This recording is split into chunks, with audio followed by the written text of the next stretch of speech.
আজকে দুপুরে রান্না হবে কাঁঠাল দিয়ে চিংড়ি। এই যে চিংড়ি মাছটা কাটা হয়ে গেছে, এই যে কাঁঠাল আগের দিন কেটে রেখেছিল, আর এই যে ছোট মাছ দিয়ে চচ্চড়ি, এটা নদীর মাছ কেটে কেটে এখানে রাখছি।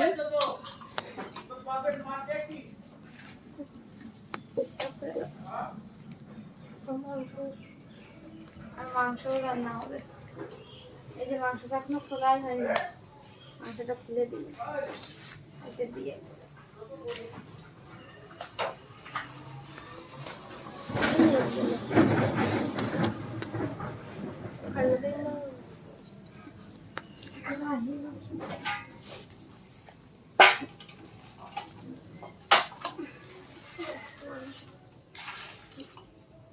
আজকে সকালে উঠে